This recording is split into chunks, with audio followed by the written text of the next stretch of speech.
the hardened steel of the Stella Delar tears away in a muted cacophony of destruction. As if a tin can being wrenched apart, the walls that safely enclose you now shear away, exposing you before an experience too vast, too intricate, and too intense for the mind to comprehend. Trapped by this incomprehension, a rising terror becomes paralyzing, and the mind reels. Fleeing for safety in an attempt to escape the unfathomable endlessness of... Welcome to episode 1 of the Emergency Power Podcast! Yeah! Wow. Right. Is that basically saying that we're having the crappiest space taxi ride ever? Is that how you're breaking that news to us? Yeah, and you're still gonna have to pay for this. Man. Fee is gonna be massive. We're at least splitting the bill, right? As the GM, I don't have to pitch in, so it's only 3-way. Uh-huh. Wow. So this is it. Little did you know you've been preparing for this all your lives. Yep. There's no brakes on this hype train. That's right. Years of training. Oh my god, I'm so excited. Oh man, I did so much. Podcast is literally years in the making, guys. It really you is. can quote me on that. Yeah, so We just didn't know it. We started talking about even like the inception of this was like almost 6 months ago now. We've just been trying to like get everything lined up to make it all happen. And here we are, we finally made it. It didn't even seem like that long, but yeah, it was a lot of prep and a lot of meetings and discussions.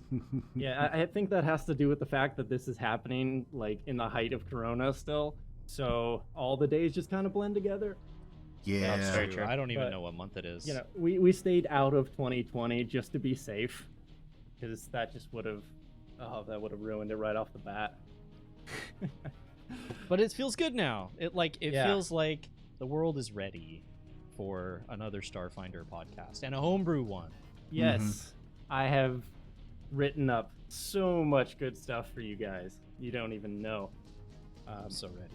Yeah, I'm I'm really excited for you guys to kind of make your way through this thing. I guarantee it's not going to be easy or necessarily pleasant for you.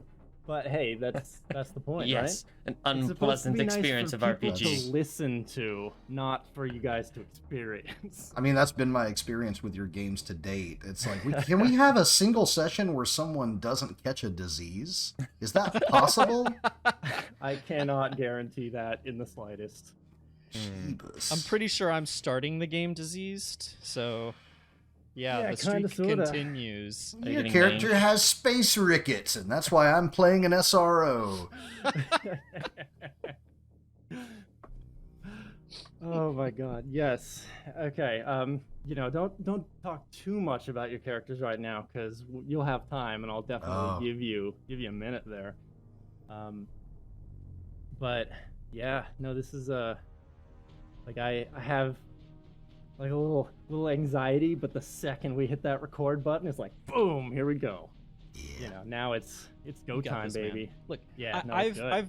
I've been a player in your tables, and I've been a GM for you when you're a player, and I can tell you, there's nothing that's going to come up in this podcast that you and I haven't already like gone through. I feel like Fair. we've had enough stuff thrown at us, both from our RPG tabletop experience and from our LARP experience, that we can You're handle not wrong. this. Oh my god, you're not wrong. I have no idea where this is going. Space, completely new concept to me, and the system, completely new concept you've to me. only so, really done like 5e to this point. yeah, basically. But I mean, I'm familiar with how you run games, so I'm really looking forward to a new adventure from level 1, because I don't think I've done that for, I don't know, 3 years. Yeah, at least no, this, 2.5 this years. is gonna be from level 1 on, so everyone gets to grow with you guys and see all the choices you make, for good or ill, however that goes. Right. I'm sure it'll be good for me. Mm-hmm. Well, what's good for the GM is usually bad for the players, so I don't know if I like that. Yeah, but it makes good listening. Mm-hmm. The point is not that we have a good time; it's that other people are entertained. Exactly. You're not here to have fun. Yeah. You're here to be pawns. That's right. And you know, the whole reason behind like the name that we have, the Emergency Power Network, is like our umbrella thing, and this is the Emergency Power Podcast, is so that you can just like sit down, chill out, recharge with the Emergency Power Network while we do all the suffering for you. You know, just to get your batteries going again. Have fun with it, basically. Just let our dulcet tones ooze into your ears. Oh my. Yes. Yeah, so what do you guys think? Should we get this going? Yeah, I'm waiting for that intro. Unless you wanted this to do character introductions first. Well, Nah. first of all, who are you guys? I suppose that's a good point, but I've like, never seen you people before in my yeah, life. who are Yeah. you? I mean, to be fair, no one else has. Yes. They So- said they'd take my family if I didn't show up. Listen, I told you, you're not supposed to say that once we hit the record button. Call the police. Your family's gonna have to suffer for this. That's less rations for you today, Timmy. Gosh. As you can see, we have a benevolent GM. My name is Adam Damis. I will be the Galactic Manager of this podcast. Who else we Galactic got on Manager. board? Yes, I'm the Galactic Manager. Man, that's an onerous title if I've ever heard one. All right, let's see. Who we got next? Who wants to jump in there? I am Jeff Mcallen. I am playing Scriff Dovetail, and very excited to be a player for once. Usually, I'm the GM. Yeah, no, the dynamic with Jeff and I is for the past, like, over 10 years, unless one of us are doing, like, the GMing, we do not get to play. You know, in recent years, I've gotten another group that lets me play a little bit, and that makes me very happy. But for the most part, yeah, Cooper's one of the GMs of that, so that's appreciated. But yeah, aside from that, Jeff does not get much game time, much play Hashtag time. forever GM. And all the GMs out there will feel that Mhm. right to the heart, you know. Speaking of other GMs, who else we got here? My name's Richard Moore. I'm a semi-professional gamer. I'll spare you the details of why that's the case for now. And actually, this is a great break for me because, like, COVID has been awesome because there's just all these people who want to run games on virtual tabletop. It's like, you mean I don't have to? I just show up and play yours? I'm only responsible for one character. It's been a boom for tabletopping online. Really, And- really has. Yeah, it's great because even the group right here, for the most part, we're all in different states. Two people are in North Carolina, one of them's in California, and I'm over in Ohio right now. So that's amazing. This is magic of online role-playing stuff. This And, podcast like- literally couldn't happen without the internet. Yeah, absolutely. But before I segue into anything else, who's our last but not least person on the docket here? Hello. So my name is Cooper Bishop, and yeah, I've been living in California right now. I'll be playing a character named Pons, and like I said earlier, this is I think only my second adventure from level 1, and my first time playing the Starfinder series. So definitely looking forward to that. I've been in a few games with Adam before, and that's been a fantastic campaign. It's still ongoing from, I want to say, over 2.5, maybe Yeah, even like close to 2.5 years. Yeah, it's been a long time, but super excited. Really excited for my character and yeah, to get things started. Yeah, just a few other things I'm gonna throw out there before we get this going because I'm rearing to make this happen.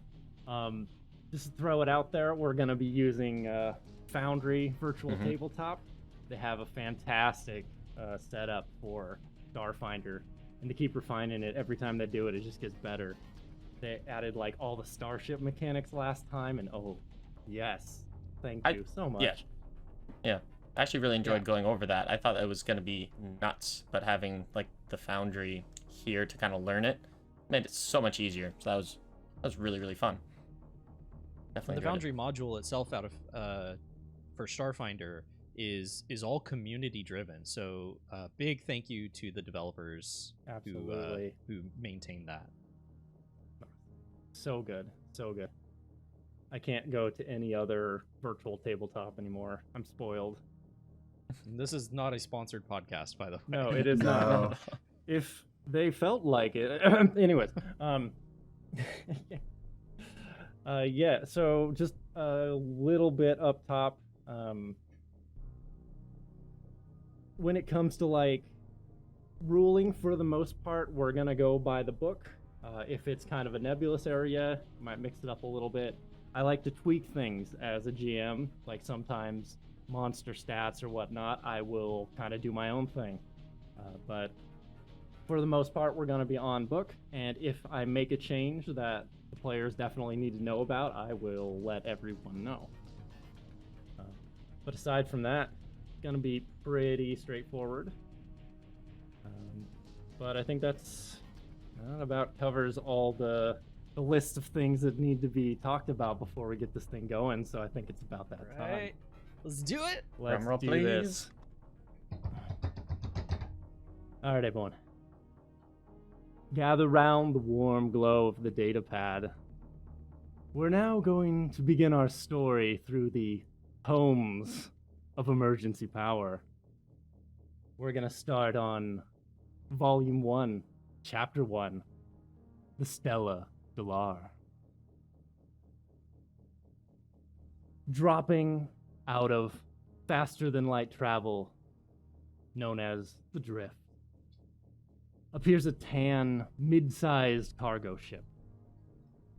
Its hull is christened with an image of a black bird gliding in front of an eclipsed moon. In the cockpit, the Sheeran captain, Isbin Espa, reaches up to grab the shipwide intercom unit with one of her 4 arms to make an announcement. All right, Rooks, we're shifting back into normal space and within the diaspora. There's still a couple hours before we make contact with Broken Rock Station. We'll probably be hailed by the Free Pirates before we dock, which could add a little more time. Until then, busy yourselves stitching up your gear and preparing for departure. I've got places to be once we make portside. Wow, where's that voice been? That was great. Yeah. Wow. First voice. 100%. Thank you very much. Flattery will get you I'm excited. everywhere. In a fraction of a second, Pawn's agile mind connects the term rooks to rookies, implying that the passengers' inexperience aboard smuggling ships, as well as trips into the diaspora as a whole. Marking it down as a curious colloquialism used among spacers, he smiles inwardly, reveling in the knowledge that he's now one of them, if only just.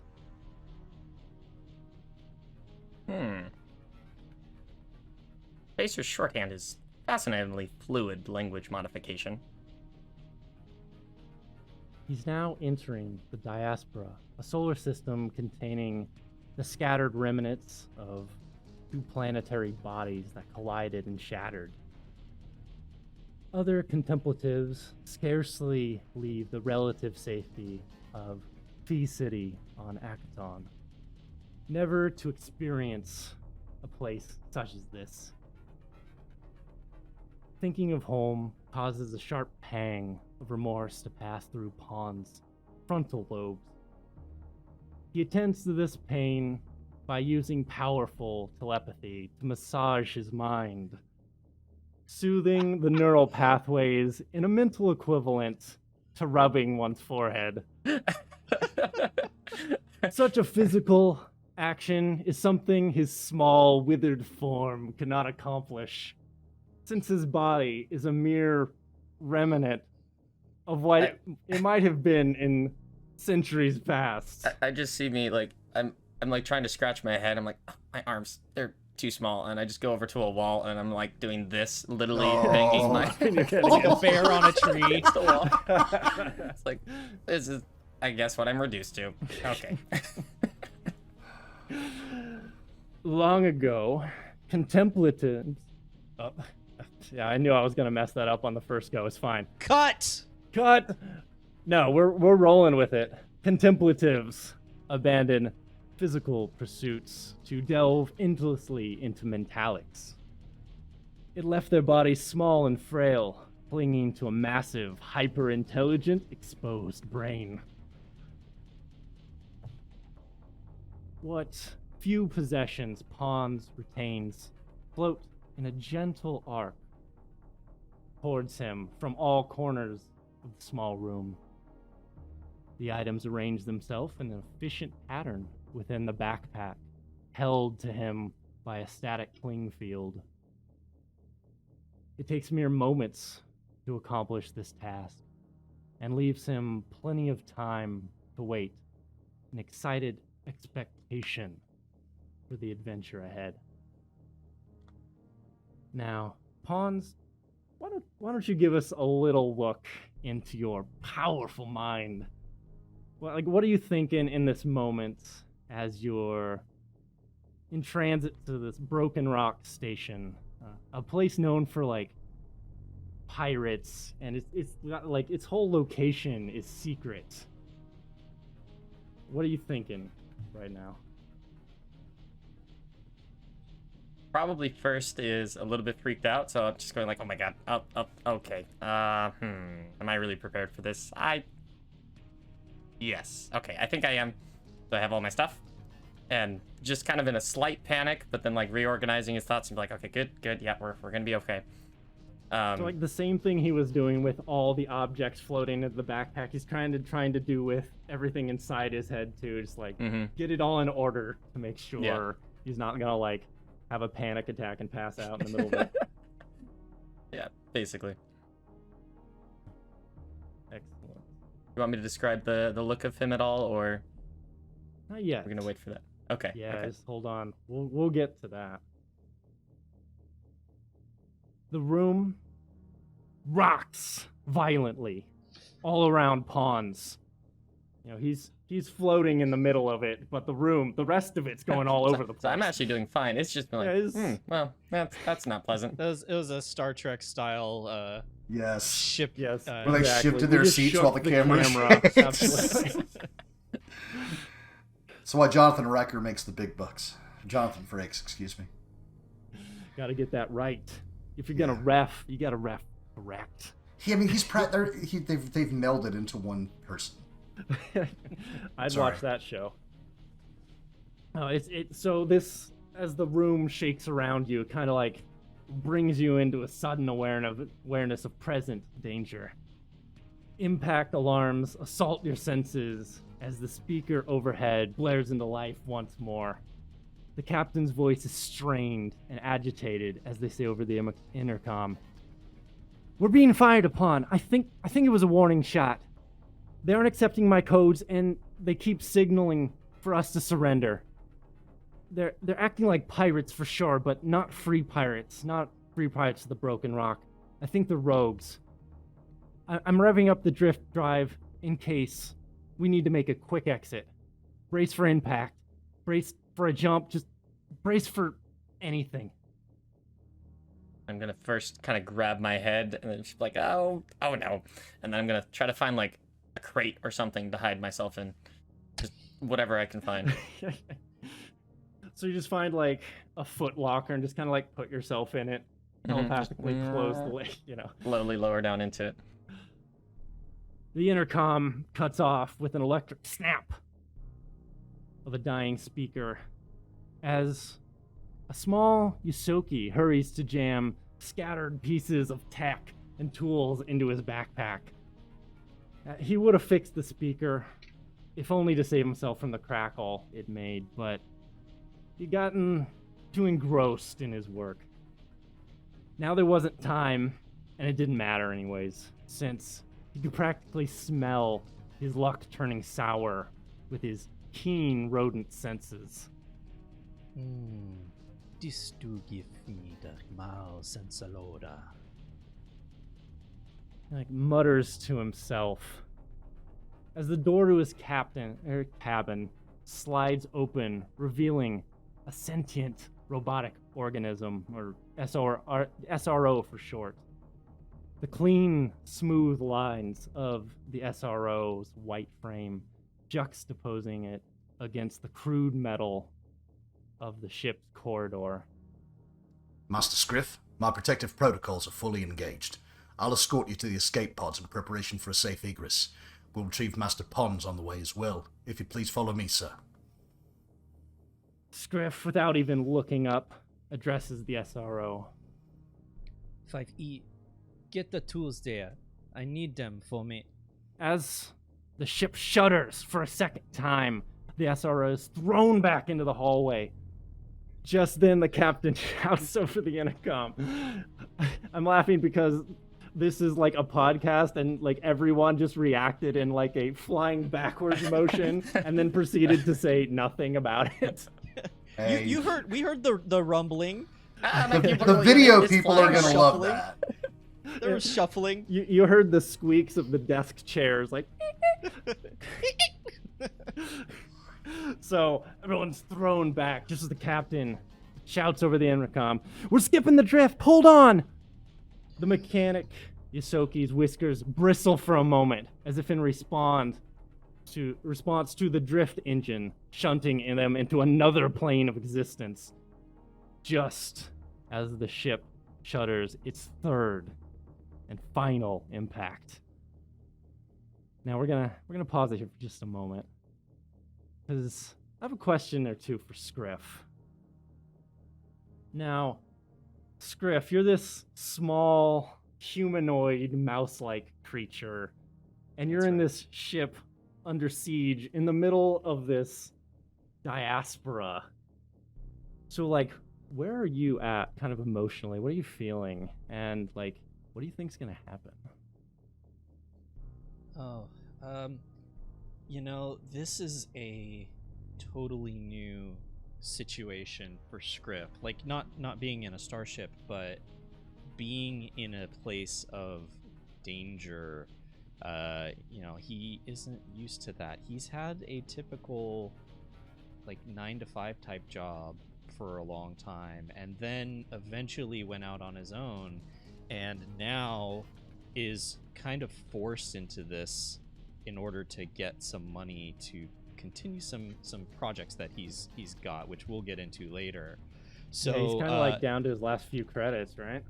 That's right. Yeah, with the last of his credits, he is going on like a more adventurous route to try and take some risks to get some money, and so he's definitely on edge with this whole situation. Like, being fired upon, I don't think he's ever been fired upon in a real world scenario. Maybe because of his past professions, he might have taken some like practice fire.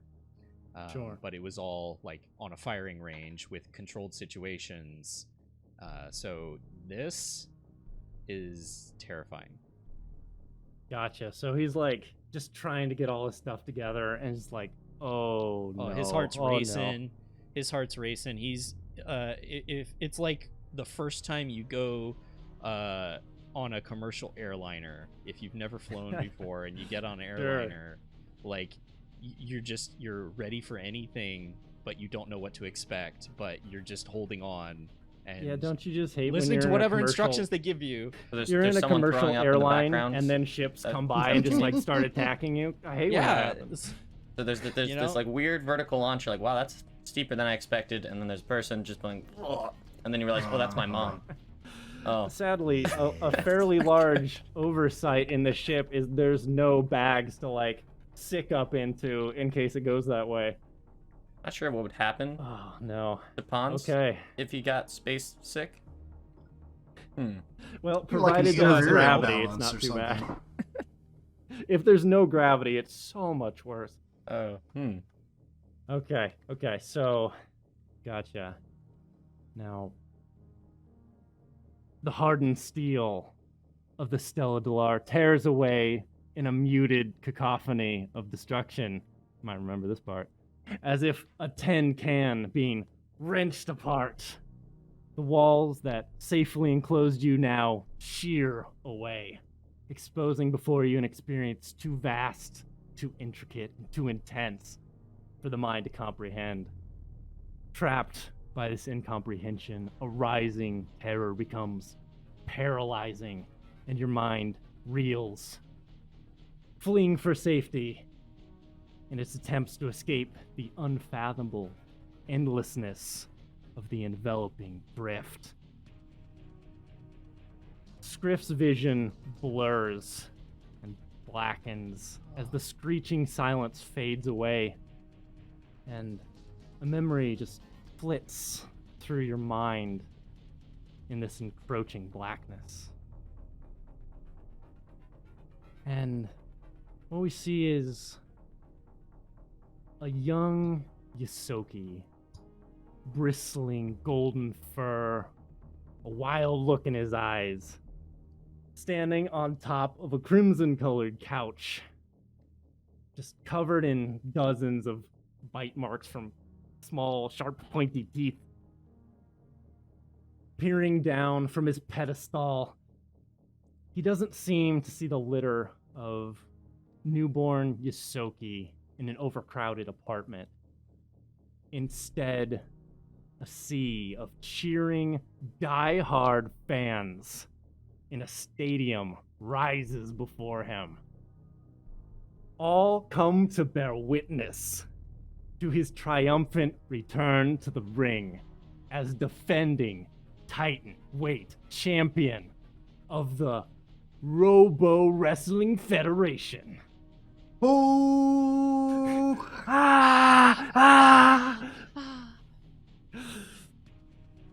The homemade plastine armor he wears is not a mere costume with a large slice of cheese crudely drawn on his chest piece, but a strength-enhancing behemoth of might and metal crafted for the sole purpose of wanton carnage in the name of entertainment.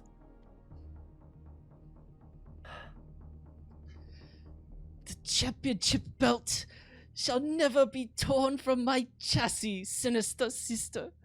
Your datapad of disaster is no match for me. As if propelled by the ecstatic cries of his beloved fans, the champion lets forth a mighty yell. We get, there it is. That's it. And dives dramatically towards the opponent who dared to face him in the adamantine arena. Get this little squeak away from me, his older sister yells as she dodges out of the way of the unwarranted attack and flees the space. The fledgling Yosoki picks himself up off the hard floor, rubbing the spot where his helmet smashed into his face. Ow. Looking into the next room, he sees his parents sitting in a small dining nook. His father leans heavily against the counter, slight grimace of frustration seeping through his otherwise tightly controlled features. Sitting at the table, his mother watches their daughter retreat up the stairs before turning back to the datapad in front of him. Clearly, this has happened before. A few broken whispers from the kitchen reach the little Yosoki over the din of the newborn litter and the yells of his siblings playing nearby. You can almost hear them now. Those are my glorious sound effects. Keep it up. So he hears these little pieces of. Ooh, that's pretty good. Pretty I had to good. figure out who that was coming from. I was like, no one's even moving their mouth. What's Oh, happening? that was Richard, our new resident squeaker.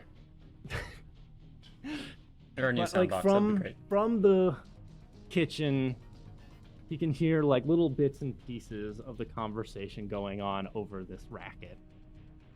And he hears that keeps getting, and then it kind of trails off and working 5 jobs to no other choice but to accept her. Don't need those credits. I can. We tried that already. As a clothesline from behind brings the champion back to the arena, fighting against the upstart brothers, the brutal Burial Boys. The pair pins the champion to the ground, but he refuses to stay down for long. The champion bellows and heaves his attackers from him. They're dramatically thrown to the floor in mock slow motion while emitting overly drawn out grunts of surprise.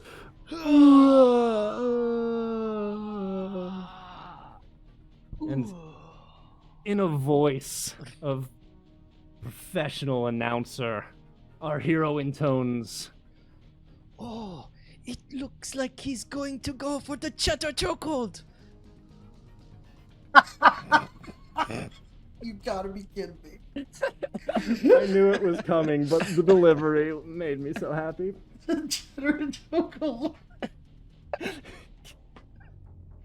Standing over his defeated opponents, the champion of the Adamantine Arena calls out triumphantly, You are no match for me, for I am.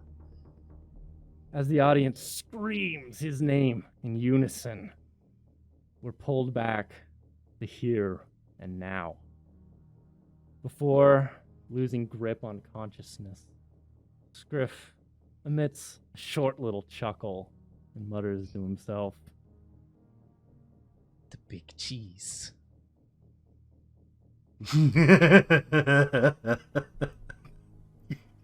Adam's gonna have to edit out like so much of me laughing at this. "Oh no, that's No, staying no. in. It's all staying in. That What you was like say his here internal stays motivation. here." It's like the big cheese. Yeah. Unlike Vegas, everyone will know about this. All right, so as you mutter to yourself the name of your glorious alter ego, you black out. And we kind of are gonna move a little bit here. Who knows how long. But as the blackness starts to fade, you hear the sound of like an old computer starting to boot up, that like sound. How old is this computer? Listen, It's you got a can dial-up you can't modem. change the classics. Is that a reel-to-reel? And Spinning discs. I've gone back in time. oh, thank goodness I backed my entire system up on a floppy disk. Don't copy that floppy.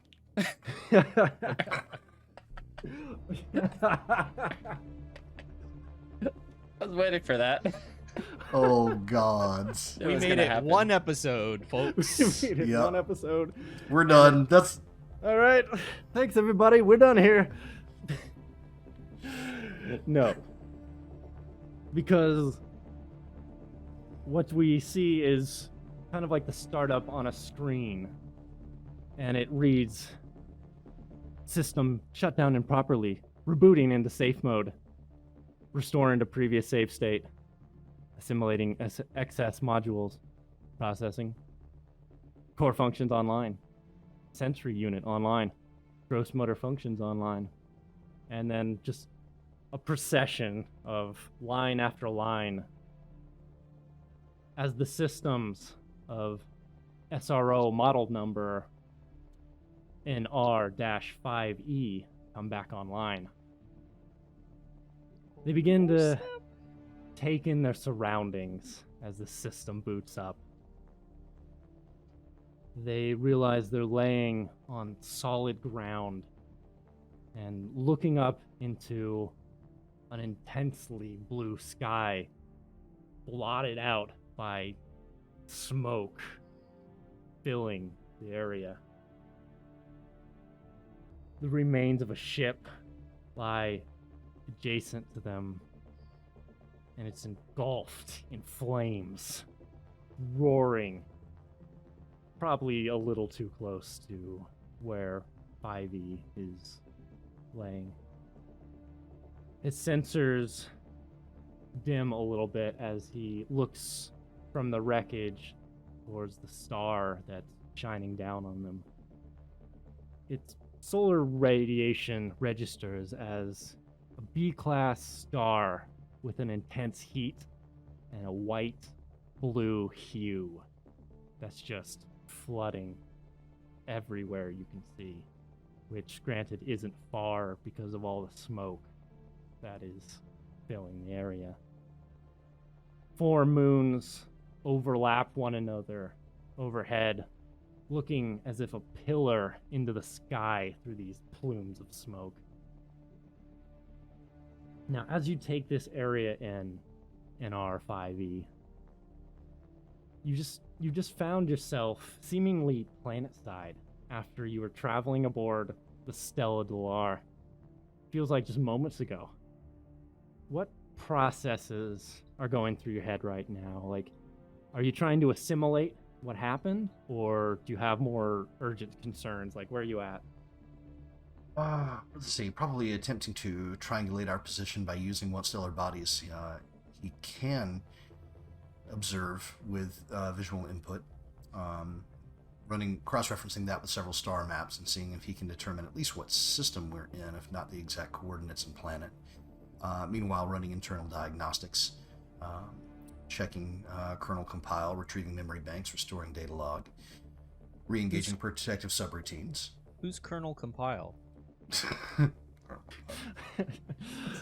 You gave Sorry, I away could the resist. character I was going to bring in later. I bet he's in league with Mr. Business. Oh, God. We'll have We to don't explain talk that about later. Mr. Business. Not yet. But yeah, and then after trying to just make sure that that his own internal heuristics are working properly, then beginning to gather visual and other sensory evidence to see if he can determine the whereabouts of Scriff and Pons, because if they're, and also potentially analyzing the atmosphere. I don't know if he's got the ability to do that, but just, is there oxygen? Is there,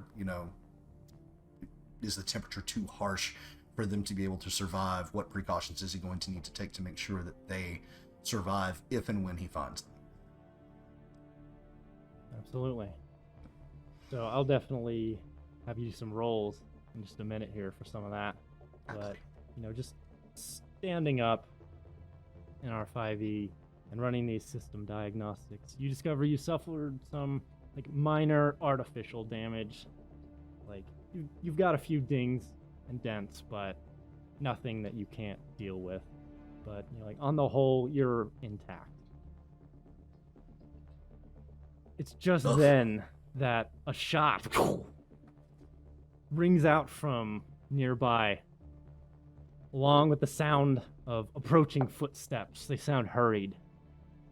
Scriff runs haphazardly towards 5E, firing his Costoject disintegrator at the creatures in pursuit. Oh, And no. Pons floats shakily down from atop this wreck, seemingly coming out of a place that wasn't wholly consumed by flames, and kind of hovers next to 5E as Scriff runs up. And now, finally, we've come to it. everyone roll for initiative. Oh my Yeehaw! And I'm going to bring everybody over to this new scene. Oh no. Oh, This wow. ship is on fire.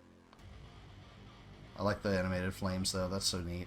All the lighting effects in Foundry are just Oh, amazing. yeah, there's some really good modules for this thing, like effects, magic, token effects, and then effect magic, I believe. Both of those I used for this. And there's just this crashed ship engulfed in flames on the map in kind of a desert-y looking area tinted by this blue. One thing that you should note is that it is kind of hard to see here because of all this smoke. So that is going to be factored in to this combat. Oh, there's Very cool. visibility. There's visibility. Oh, no. So we're gonna have some Oh, mischance man. going These are the on first here. rolls of the game, guys. These are the first Here we Make go. 'em rolls count. of the game. All right, I got a 21 on my Ooh, initiative. Not bad, not bad. Very nice. All right. Less respectable for the SRO. He's sporting an 8. Are we saving that previous roll there? Adam, could you see it? I do not see your roll, so go ahead and go Alright, into the let's tracker roll and hit that Dex, thing. correct? It should auto-calculate. Just go ahead and go to the tracker and hit Yeah, it. initiatives in Starfinder is not just a straight dex roll, because you could have things like improved initiative that give you bonuses. There it is. And why don't we Alright, that talk was an about 18. what Scriff is running from here? So, So, Scriff kind of runs up this little embankment up to where 5e is at and where the ship is burning. And he's being chased by these 3 ragtag looking small creatures, green skin, red eyes. And they appear to be wielding these weapons that look like they're more or less space duct taped together as they chase him down, screaming with like excitement. We've got space goblins! Get your weapons ready! And with that, let's go into combat. And because of his 21 roll, Scriff, you go first. Okay, so I'm assuming because of the situation, I already have my weapon out. Absolutely. Okay, so then I'm looking at the map here, and I'm kind of like, I've run up this ledge.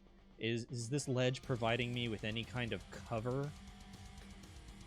If you were to like get down on the ground and go prone, then it might, but this embankment's not huge. Okay. All right. Looking at where they are right now, I'm just gonna take a shot at the nearest one. And so Okay. I'm gonna shoot him with my Costoject Liquidator pistol, Yeah. and that's gonna be a 15 against EAC. Okay. That's Now, I'm energy. going to need you, because of this smoke, to roll a D100. Oh no, you said that. Okay, so is it 51 and higher is a hit, or what's the percentile that I The need to percentage meet? for this one, because like it's kind of rising up and just kind of pluming out near the base. It's not super crazy, so we're gonna have a 20% mischance on this one. Okay, so if I get a 20 or higher, or 21 or higher, Absolutely. then I hit. Okay, here we go. That's a 45. Okay, so All right. All right. excellent. beat that. And So, you said it was 15. a 15. Yeah. And was that KAC or EAC? This is using acid damage, so this is going to be EAC. And that's gonna hit. All right, let's get that damage All going. out You of know the these gate. these single shot pistols. They do so much damage. Cranking it. I got a whole 1d4, but I got max damage, so that's going to be 4 acid Ooh. damage on that Now- little space goblin. Is it the one up front? Because they're in kind of a triangle formation right now. Yeah, you can see kind of the one that's closest to me. He's almost Absolutely. almost perfectly diagonal to me. That's the one I'm targeting. So you pull the trigger, fire this acid down. It hits this goblin in the chest, and he screams. "Ah!" And then I'm gonna take my movement, and I've got because I'm in heavy armor, I've got to take 25 feet of movement, so I've got a little bit of a restriction there. So let's see how far I can get. I'm gonna move over by 5e and pawns and the burning ship, and I can get about 10 feet. Very from both of them. safe. Definitely very safe. Yeah, let's run towards the burning ship. It's kind of like a Rock and a hard place. hand fire situation. Mm-hmm. Yeah, it's not gonna explode anymore or anything. Yeah, probably not. Pawns, Yeah, you're the this is closest fine, to this sure. fire. What do you do? Yeah. So is this snowy terrain? No, this is like dirt and Okay. think more deserty than snow. Just blue, Okay, okay. blue Mhm. sand. Yeah, it's tinted blue, so it might throw you off a little bit, especially with all the smoke going And then, on. yeah, and then with the size of this ledge, do I have a visual at all on these guys? Yeah, you're gonna have a little bit of cover to deal with, but you can still see them because, like I said, this ledge isn't crazy large. Okay. Yeah. So I'd like to then I want to get away from this flaming wreckage over here. So Are you I'm gonna sure? try to. Are you sure kind you of- don't want to move towards it? No. Might No, I no, suggest no. towards it? I could try to hide in it. Yeah. No. Quick, So- hide in the fire! That's a terrible They'll idea. never find you. And neither will we. I'd like to run by Scriff here just a little ways to get within range of that nearest goblin that I saw him shoot at. Okay. It's like, okay, wait, make ways. I'm coming by really fast. We're focusing on the one in front, and then I'm gonna use my mind thrust ability. I'd like to see if I can take him Tell out. me about so it's gonna be a mind will thrust. save. What does that do? Yeah. So that is gonna be a psychic blast of energy. You're gonna make a will save against my spellcasting DC. Oh. So what you're saying is you guys immediately shot these poor innocent goblins in the chest with acid, and now you're just like, Yes. I'm going to shoot your brain. Point of order, there's no such thing as an innocent goblin. Whoa. Someone's got some prejudices. I'd say so. I didn't know SROs could be prejudiced. Oh, no. That's not the SRO talking. That's Richard talking. Okay, why don't you roll some damage while I roll a save?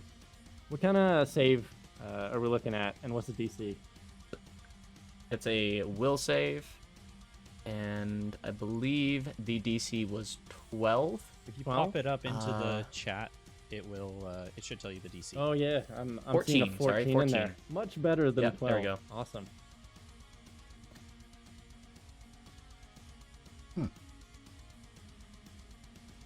Okay, so you shoot out this energy from your gigantic brain and attack gigantic brain. attack the slightly said. smaller brain of these goblins.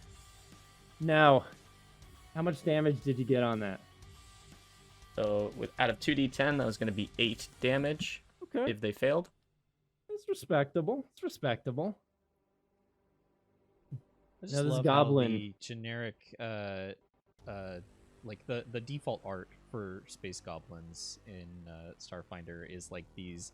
The goblins are wearing like these fishbowl helmets. Absolutely, That their it's ears, got like their a ears don't even band-aid fit over it. completely inside. Yeah, so like the look of these is, it seems like that's what they were wearing, but only some of them still have a helmet. Like maybe some lost some, and the gear looks torn up even more than usual. That answers an important question of is there atmosphere here? Well, it does not seem that your suits, like protective fields, have booted up, and you're breathing. I don't think that's automatic either. Yeah, I don't think so. But as far as you can tell, aside from the smoke that's entering your lungs, you seem to be able to breathe. Good. Now, Pons, you hit this thing with the psychic blast, this mind thrust, and you feel a moment of resistance as you hit it. No. As its brain simply explodes inside its skull, because that was plenty enough to actually kill it. Oh, So Bond's reaction is like, he's focusing, and then It's like, wait, I don't sense anything anymore. Oh, that worked. it's the metaphysical equivalent of popping a zit, is what you've just done with that spell. That was not a That visual that I is needed. a humanoid life that just got smothered right there. Show a little respect. No? Just no? Shaking his head no. If I had And then if I had a nickel for every goblin I've slaughtered, I'm gonna I'd just have a lot of nickels. just for that reaction, my next character that I play is gonna be a space goblin. Great. Good. Go ahead and When I start inevitably rolling that die. up, because, yeah, it's coming. Suddenly, this space goblin just pulls out a level 20 weapon and blasts you in the face. You're dead. See, and that proves the stereotype. Unprovoked violence. Unprovoked, Alright, I huh? believe They were that is the just end of my they were actions there. chasing Scriff down probably to give him like a lollipop gift or something. basket, Yeah, yeah. a gift basket. Like Welcome No, to there's the no- planet. welcome to the planet. There's no popsicles on those goblins. Don't give me that horse crap. Well, we'll find out how the goblins feel about what just happened right now, because it's Not from their that goblin. turn. No, not that one. We'll never know. We'll never know what he was feeling, what his last thoughts about his poor, withering grandma was about. Wait, We'll just maybe we move can. on. Maybe we can't. Look, I'm pretty sure the last thing that went through his mind was his spinal cord. I'm sure he's glad he was dead by that point. Oh my gosh. Okay, so the goblins that are chasing you are gonna move up, kind of mount this dune and rush up to the closest one, the one who just blew the mind of their The friend. squishy one. And you see it Little green charge up creatures, get away. with this really nasty looking short sword daggery thing. Oh, I love these things. They're called dog slicers. Oh boy. And it doesn't look like any craftsmanship went into this thing. It's just this horrible, jagged thing with a wrapping around the handle as he charges at you. And while we're here, why don't you just tell me what your KAC is? And if you want to throw EAC out there just in case I need to know. What are we working with here? My case is 12, a whole 12. Whole 12. Yeah. Get all that from I'm your just armor, did squishy you? as can be. Mm. That's what happens when you literally are a floating brain. It's kind of hard to throw armor on that, but Yep, they can always get a headshot, and they're nice and squishy. you need just to be a brain floating in a giant helmet, and then you just have little armor on the rest of your body. Ah, Oh, you need to stay in the back, sir. I was thinking about it, but I couldn't move, attack, and move, so I was Trying to get get in in a range. bit of a Makes sense to predicament me. there. Makes sense to me. Because as it runs at you and slashes, you said a 12, right? It is, yep. Because I got a 13. No! Oh, Worse. yeah. And, oh yes, here's the damage for you. Please, from your stamina first, because I don't think you're out of stamina yet. Go ahead and Not yet. just take the chunk of one damage off that. Okay. Pull that off just real quick for me. It, like slashes at you, but then the tip of his blade, like where it was band-aided on, just kind of like pops off of his blade. And Yeah, he doesn't Barely actually take even it. connect correctly. Just the handle comes off and just flies over and like hits you and falls on the ground. have you seen Kung Fu Hustle? He like throws the knife and just the handle goes, hits the lady in the face. Exactly That's what that. happened. It just like bounces Yeah, so- off your brain and falls to the ground. Pon's a little bit more grossed out than really harmed or Oh, absolutely. afraid Like, at that point. He's kind of like, no, don't get near, and then just. I'm pretty sure the goblin did like himself more harm by just like shaming himself in the middle of it. But it doesn't matter about him right now, because we're gonna skip past that dead goblin real quick, and we're gonna go straight to an R5E. Excellent. An electronic voice emits and echoes across the sandy winds. Tactical subroutines engaged. 5E's right hand snaps down to the built-in holster on the right side of his chassis. He pulls a skip-shot tactical pistol as sounds he fun. What moves does that do? forward. Skip-shot tactical pistols are made by a race called the, I may not be pronouncing this correctly, but the Mcallen. So they're basically as I say it. they're ballistics. So they're ballistic firearms that are imbued with teleportation magic to give them more oomph Ooh. as the rounds are fired. That's awesome. That's super cool. So he is going to step up just a little bit away from that goblin, so as not to provoke, as he fires and Very shoots to kill. Very lethal knife that this goblin had. And, oh, sad face, that is only a 4, I'm sad to say. So I do not think that is good enough to hit this particular goblin this time.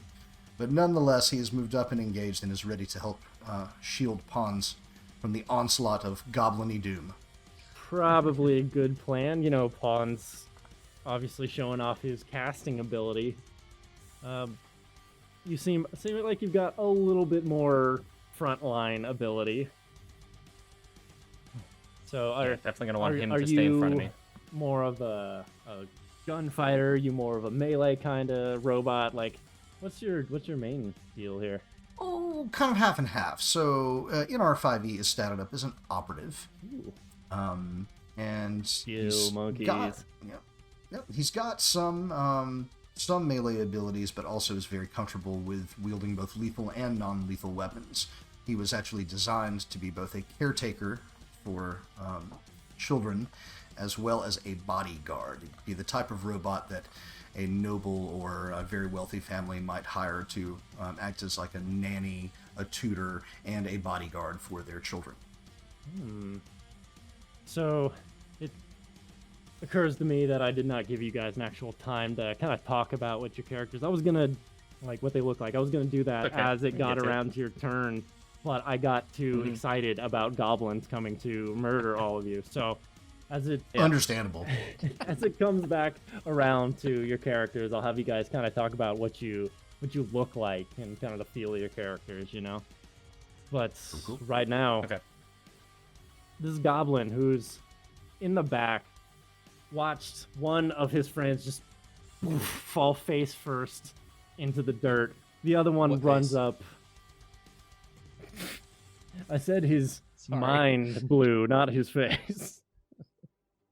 Just blew your mind. Blow your mind.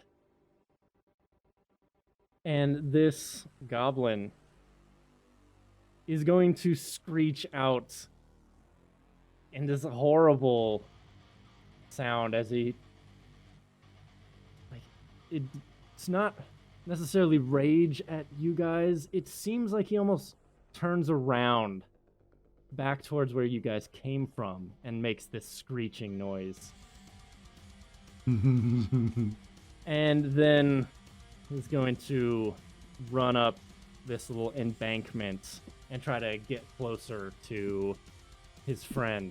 And that's all he's going to do this turn. So it'll bring it back around to top. Round 2. Now, Scriff, why don't you Talk about what you look like in this moment. Right. Yeah. So Scriff is a Yusoki, which are like a rat people. He has like this golden brown fur with beady little black eyes.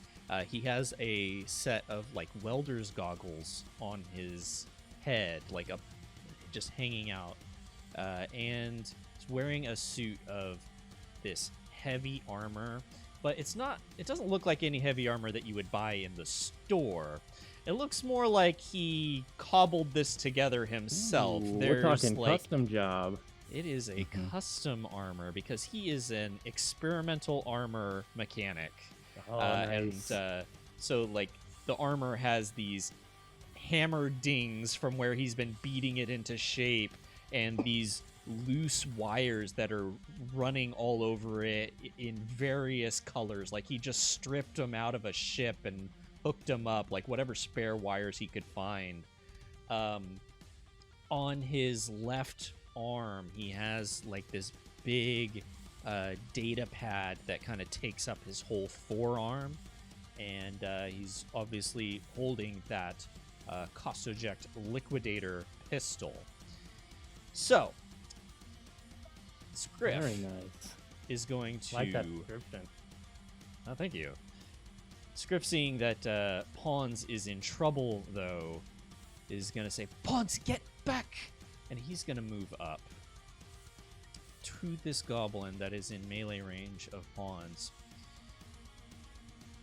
And he's going to lash out because Verbally. this I hate you, Goblin. How dare you? this Yusoki has claws. And Ooh. I'm going to use my natural weapons, which was a Yusoki's got alternate- claws. Wow. Thanks. It's an alternate racial ability that I can take as a Yusoki, that I have natural weapons, much like a Vesk race might. So he's not How am I particularly supposed to get good those at free it. attacks on you? He's not particularly good at it, but I am going to take a swipe with my natural weapons in his free hand, and that is gonna be a 15 to hit. All right. And that's KAC, KAC? obviously, because it is a slashing attack? Yeah. It might be piercing. Piercing. I think it's slashing. slashing. Man, imagine like laser claws. I Oh, don't know man, how you do EAC that. That's claws. amazing. Yeah, EAC claws. Natural laser weapons. Like Wolverine, but just It's This a species was born with natural lasers. Okay, and a 15 to Yeah. KAC. Why don't you go ahead and give me that damage? Oh, good. Because that connects. So, so he hits, but he's feeling a little under the weather. Uh-oh. You guys don't know this, but Scriff is currently suffering the effects of withdrawals from Oh. something, and Oh, it's dear. kind of weakening his ability to attack in melee. So that's a -3 on his damage roll, which means it does Ooh, I one. can add health? It does one non-lethal. oh. Ouch. But the important thing is he tried.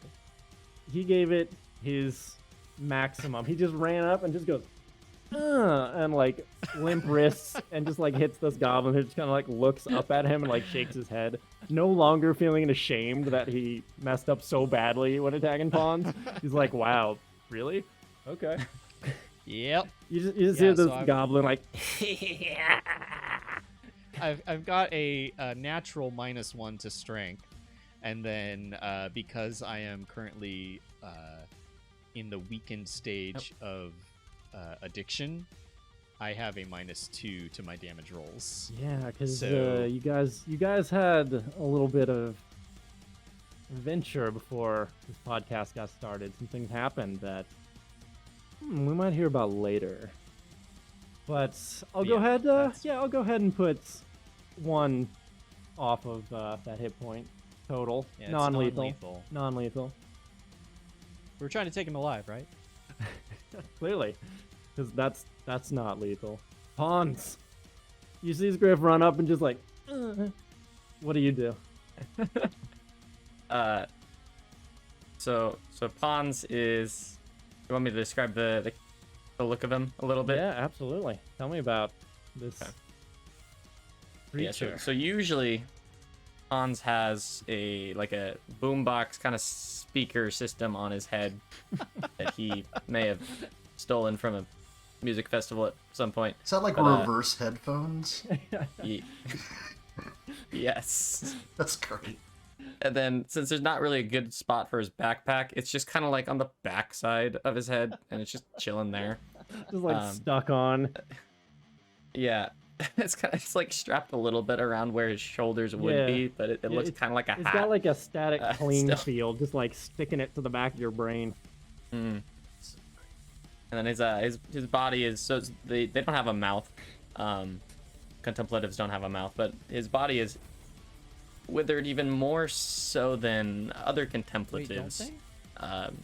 Do they not have a mouth? Oh, they have something that's considered they can make It's sounds so with, small, but it I sounds like a don't know shrill if you shriek. could really consider it a mouth at this point.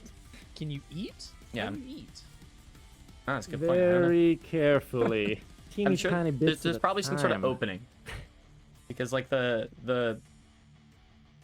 brain's exposed. Can you just so like think about a milkshake and be like, ah, yes, I'll gain the nutrients.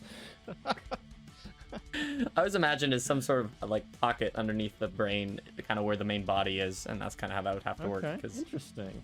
very bizarre Just creature. Yeah, opens up that's his what it is, jacket really and like interesting. pours the contents of a milkshake somewhere into his shirt. And He'll just Yeah, you can like do make like food in that he'll pocket, and absorb then it like photosynthesis, but for like milkshake.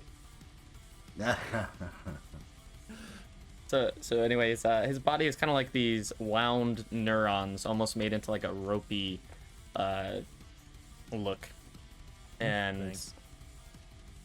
there's some semblance of other tissue kind of on it, not in a super grotesque way, but it's so reduced that there's not a whole lot left. So he's mainly brain. He's mostly brain, yeah. All right, tell me what you're gonna do with these brain powers of yours, because I don't think. Yeah, so I'm a I little mean, bit. if you went up and punched this thing, you might do more damage than Scriff. you can't do less. Yeah, so- unless you You miss. can't do that. I'm a little bit confused and maybe even upset at Scriff. I was just like, well, he tried to help, I guess. So I can take my pistol out and fire it. I just can't move, correct? You can Right. move. You can take a so guarded step, and you can take a also guarded if you step. fire from here, Okay. you're going to provoke an attack of Exactly. opportunity. So you could step, Hmm. but yeah, since your weapon wasn't drawn at the beginning, Mm-hmm. that would use your movement up. So you either could stand here and shoot at it and be awesome, yeah, or you can step away, I guess, and then, whatever. I'm gonna do a headbutt, You're just gonna right? you're gonna you're gonna do squish like an into this unarmed thing. strike. Yes. So since your character doesn't have any kind of natural weapons, Do 1 damage. it's not only 1 damage, it's also archaic damage, which means that What? any damage, if these creatures are wearing modern armor, the damage is reduced Uh-huh. by 5. Oh, so you could do less than Do they Scriff. look like they're wearing armor? You might actually do less than me. If they're wearing modern armor. Okay. It would seem Can I so. make some sort of perception for? Yes. Yeah, like you- Okay. know that this isn't like ye olde medieval armor. This is at least relatively similar to what you're used to seeing. That's okay. I'm gonna stick with my plan. I'm gonna headbutt him. I like that you're think when- committed. I'm gonna step away after that. I You believe I got can to do that. learn. Yes, guarded- go ahead. Why guarded don't step. you give me that attack, and then yeah, you can do your 5-foot step and get out of there. Oh my. That's a 15 to hit. That'll So hit. I do successfully hit my brain into this goblin. Assume it does no damage. I'm gonna step. Does it have Guarded a minimum? Can straight it, can back it go behind below Scriff. 0 if you connect? With archaic, it reduces Oh it. So no! it's like damage reduction. Yeah. So you just like squeege up against him and just bounce off and then float back a few feet. Like, yeah, take that. And he just has kind of like brain juice on him. Is like looking at you like, what? Funny and also kind of gross. Yeah. Okay, so it's his turn now. And he's just kind of baffled by everything that's happened thus far. Wipe some So- brain juice off of him. Yeah, it is like it's going to do something similar to you, Pond. It's going to take a step back, but And in headbutt? one of its no Oh, learned its lesson from what Pons did, and it's going to take the really junky piece of crap laser gun that it has in its offhand, and it's gonna take a shot at Scriff. Scriff says, let's go, let's go. Let's see what you can do. Come on, hit me, hit me. I need to taunting it. test this thing out. I've got to know if there aren't holes that lasers can get through on this thing. So this junk laser thing, he pulls up, aims it at you, and like it seems to go like and like spark as it shoots out this little crappy laser that hits you dead in the chest, and you feel like a little bit of a warm spot, but it just does nothing else to your armor. Oh, it worked. he didn't have. It's like a quickly, false positive. Really quick. Did he have to roll concealment? It didn't even matter. Okay. Like, it was such a crappy shot that even if he had to roll concealment, it wouldn't have done anything to you. Wow, this armor's better than I thought. In our 5e, you're up. All right, so I will take it just a second because I talked about what 5e is, Oh, but yeah, not yeah. what he looks What does he look like. So take the, if you're familiar with the Starfinder artwork, just take the image of the standard SRO, the medium-sized humanoid. You're kind of like but then blocky, old school Yeah. style Like robot. it's like Yeah. a Johnny Five almost. yeah, No, almost. yeah, but without the rollers, more legs and arms. Yeah. But then imagine that it was designed by Apple. So there's, you know, the eyes are like soft blue LEDs on a black background with lots of smooth white Duraplast covering. It looks friendly yet intimidating, and I know that seems a contradiction in terms, but it's approachable, but also just like you probably don't want to mess with it too much. It's all about how the LED eyes change. Like, if it puts little frowny eyes, then you know it's threatening. Or like Gur in Invader Zim, it just goes from blue to red. There you Yes, go. master. Protective subroutines engaged. All right, so All right. obviously your eyes are in angry mode right now. What do you do? Yeah, so 5e is going to snap another shot at the westmost goblin on the Okay, map. give me a Again, roll and also give me that concealment. All right, and you want concealment after attack? Yeah, find out if it even comes close, and then All right, good talk. Let's see, that is a mighty 8 again. My goodness. The robot subroutines are very clearly being affected by the all the sand in the atmosphere. It must be throwing off visual your gears tracking. aren't working quite right. There's a little off. Can't do those minute Yeah. movements. Okay. But he's not too worried about that because with his offhand, he is going to, as he steps forward, extend a tactical baton that pops out of his left arm Ooh. and interpose himself between the goblin and Scriff. Stand in the front lines. I like it. Exactly. It's like Alright. Scriff is like, Pawns, get back, and then 5e comes in. Scriff, get back. Well, this goblin, it's turn now. He takes the bait and he's gonna run towards this shiny looking thing, because you know goblins, shiny baby. Shiny. And it's going to pull out another one of those horrible looking knives and take a swing at you. All right. Are you going against kinetic for that, I'm assuming? Absolutely, these things are not advanced enough to have anything past the, Alright. like, You piece of need metal. all of 13 to hit Ooh, me. all of 13. But Yes. let's see how this concealment plays out, because that's very important. in this moment for reasons. Come on, single digits. It's gonna be a 49. Oh, sad face. That's right. Here comes damage as this thing swings down on you, and it goes pink, and like it just bounces off again. As is very consistent with my rolls. Anyone who knows how I roll, please take 1 damage off your stamina. Oh, put a ding on my Duraplast. That's not good. We can't have that. Natural 20s Look when you're down, the look boss, back. and nothing otherwise. That was very rude. All right, moving on. Once again, we're in round 3. Back up the script. Tell me what you're doing. Oh man. Well, since 5e is offering to take the front line role, I'm just gonna take a guarded step to the northeast here to give myself a Sure. clean, Step unobstructed out of the way. shot to this space goblin adjacent to 5e. And I'm gonna take a shot with the pistol, the cost eject liquidator. I'm gonna take another shot at this northernmost Right. goblin. And That that's attack. that's only a 9 to hit. And that's EAC, right? That's EAC.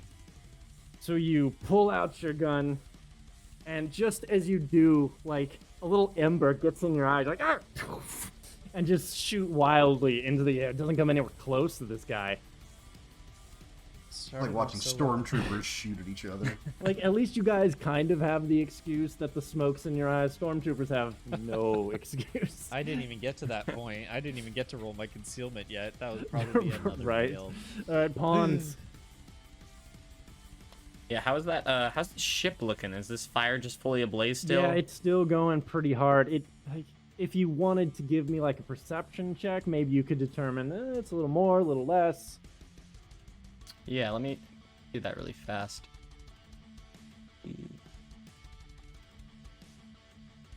Yeah, because if this picture here is any indication, that thing's taking up Yeah, half. it's gonna the be a screen. 9.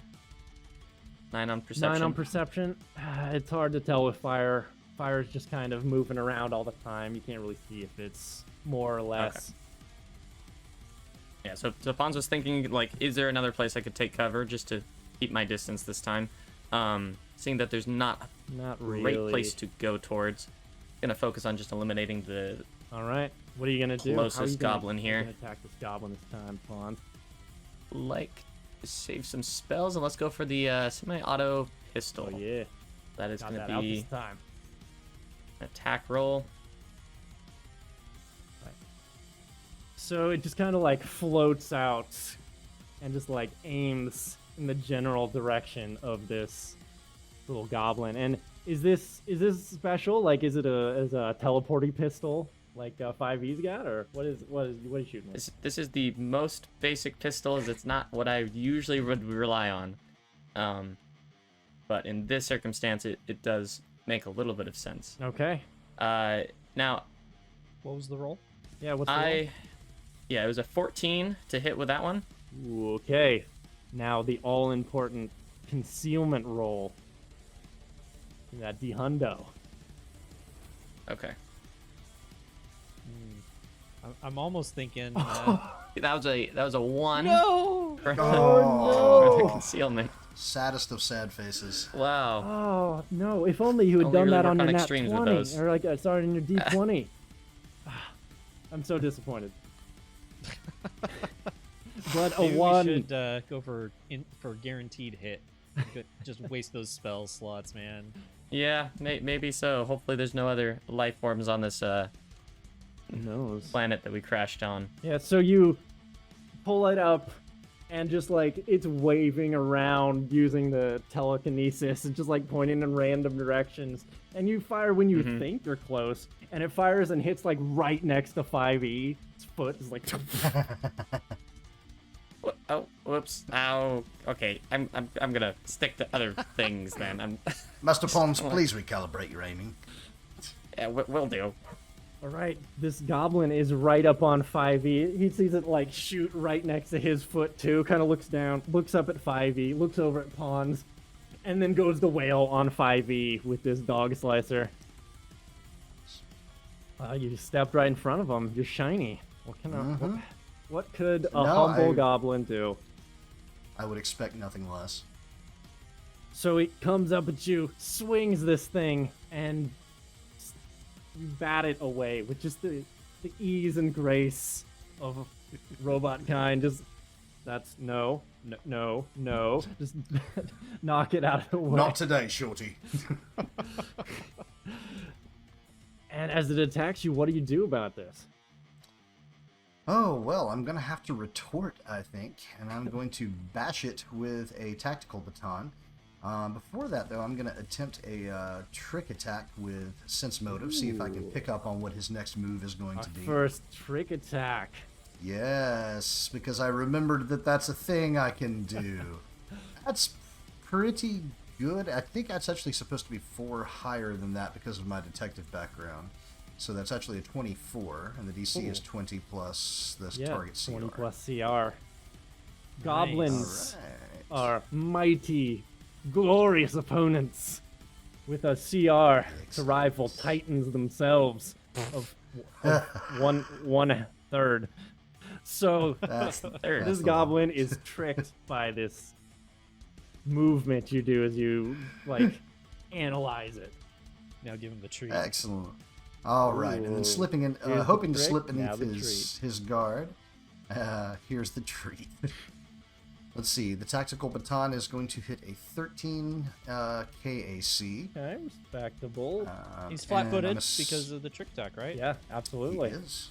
And I'm Against assuming I Jericho. still need a percentile for the Indeed we space do. sand. I'm Okie on dokie, one. coming right. Give me one more. Just another one. Nope, sorry. Not this time, buddy. got an Wait, is that a not this time to him? 86. No, not to him. That is an 86 on the roll, so that is well above the threshold. All right, fine. You can have this one. Roll some damage. All right, right, let's extra see. Sneaky damage. Yeah, this is gonna hurt. This is gonna hurt. Oh, Sorry there it about that. My audio button was part of the roll that I put in, so that is a mighty 9 damage. He was too taken aback by how much damage you did. He's like, And as you bring down the baton on this poor innocent goblin, you shatter through what's left of the helmet, the remnants, smash right into his dome, and he just drops. Yeah. That was a mighty blow. Target eliminated. And 5e pivots toward the next goblin and says, "Bring it." Oh god. Oh, this is a sassy SRO. Oh, he is. If got you some hadn't already dude. used your action, that would have been an intimidate right there. Okay, wow. That was the goblin that was coming up next. So I guess we'll just move around to Skippity doodah. Moving on down the line. All right. Well, Script's already in a pretty good position. I'm just gonna take a guarded step. No, you know what? I'm gonna stay right there. Yeah, you don't Changed even my need a mind. guarded step. There's a Yeah, dead I'm goblin gonna by guarded you. step. I'm gonna have some fun here. This is I probably don't gonna wanna hear end that. badly. Oh, but- I do want to hear that. Never mind. What I'm gonna do is give myself 2 chances, and I'm gonna do a full attack. Ooh, let's go. Full attack. Tell me about it. All right, so full attack, I'm gonna take a -4 to each of my attack rolls, but I get to make 2 of them. So, Okay. That's twice as First- much chance the smoke can get in your Yeah. eyes. I'm not worried. Twice I'm not as worried. many chances. So first attack is a 14 against EAC. Ooh, even I after rolled all a that. natty 18. Very nice. Okay. Wow. And second attack is a 13 against EAC with a natty 17. That is All right. Okay. respectable. Now, the all important smoke obscuring the vision. Why don't you go ahead and give me 2 rolls, because both of those potentially are gonna hit. Just Okay. maybe. So here's the first one. First one is a 63. That's Yeah. gonna hit. Okay. And the second one, a 100. Oh, Okay. Balancing out that one that Cooper got earlier. Yeah, you just with wait. hundo. You wait with your gun drawn for the smoke to just clear just for a moment, and then in that, boom, fire off these 2 shots. Give me some acid damage. Oh man, I get to roll twice You for do, damage. oh. That first one is a whole 0 because I'm weakened. Really? Wait. weakened With an reduces acid my pistol? weapon Does it work damage. that way? The sickened it's because I am sickened from the Yeah. addiction. It says you take a -2 penalty to attack rolls, weapon damage rolls, saving throws, skill checks, and ability checks. So it's just 1 non-lethal. Wow. Oh, wait. No, Is I don't even weapon- know how that works. I don't even It's just know. weapon damage. It doesn't care if it's Doesn't care if it's a, a gun or not. Yeah, I'm no. just a bad shot when I'm sickened. But anyway, So you can only nick him. Like, that's the best one you could possibly do. non-lethal. I'm gonna take another shot No. here. That's another 0. So that's the same roll No. twice. So 2 non-lethal 2 damage. non-lethal. Oh, At least no. I hit him twice. Okay, we need to this smack is you out of this or something. Like a fantastic school time thing that like pops up on the TV right when you get home. Like, don't do drugs, kid. Will reduce your damage. It's like, do you want to shoot good with lasers? Yeah. Don't do drugs. I don't know where you grew up. I did not have like a old-timey country western dude telling me not to do drugs. It was definitely a mascot of some kind. But like in this universe, it would be like something slightly terrifying and off-putting. You're like a, Okay, just imagine like a Hans, freaky lizard dude. Hans, it's up to you, because you can see that Scriff is not doing well. He landed 2 nice shots, but they were just like, hit him in the shoulders a couple times. But Yeah, so still Hans- standing. Like, reaches up with his skinny little fingers, I guess you could call them, and kind of scratches the side of his head for a second, as he's still very confused. But then kind of lifts the other one and like focuses his mind. And I'm going to do another mind thrust here against that Ooh. last goblin. Goblins known So- for their incredibly strong minds. I'm sure they have some amazing wisdom. So go ahead and make a will save. Okay. Go ahead, throw me some damage out there while I do that. So, as you thrust once again into this goblin mind with this force, you may have to pick up a new nickname, because, like, Pawns.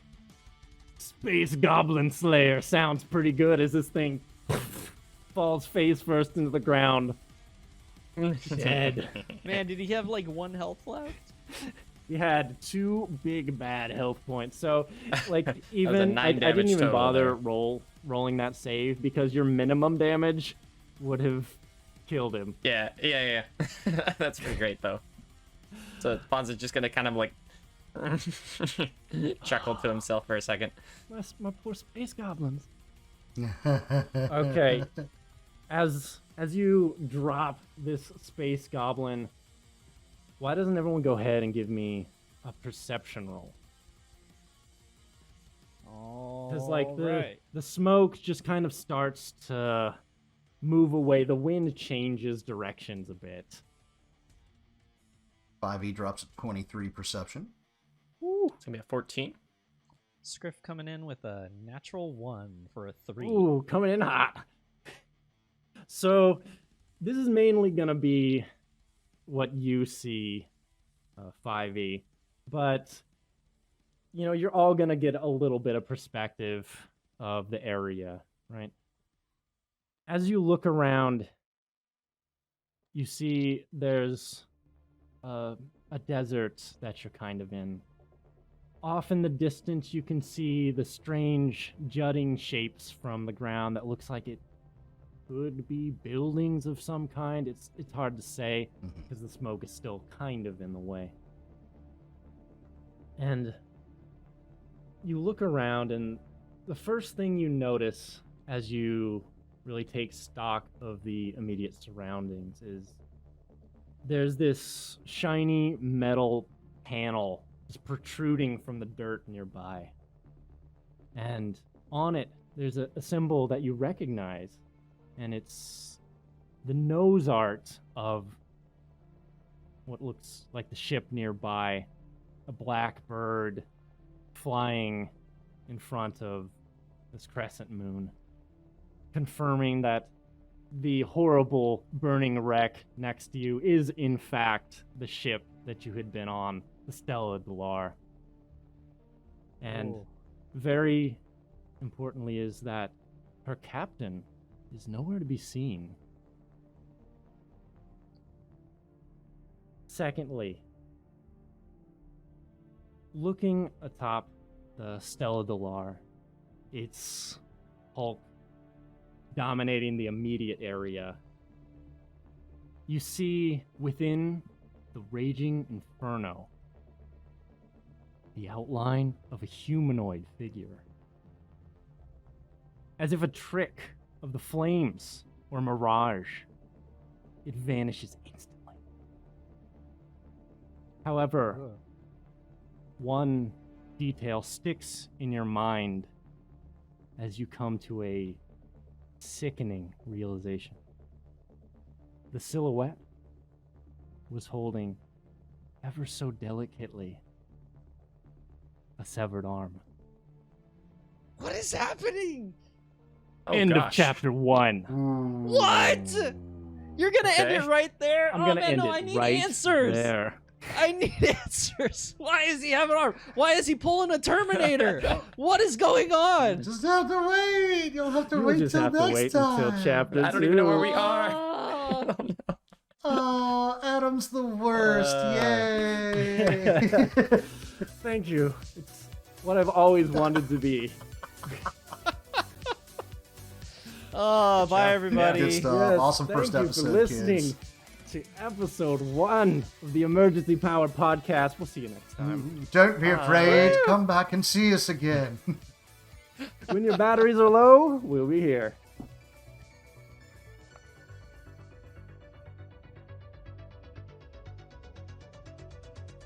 When life drains you down, charge up on the Emergency Power Network. Theme song Triangles by Diamond Ace. Find them at bandcamp.com.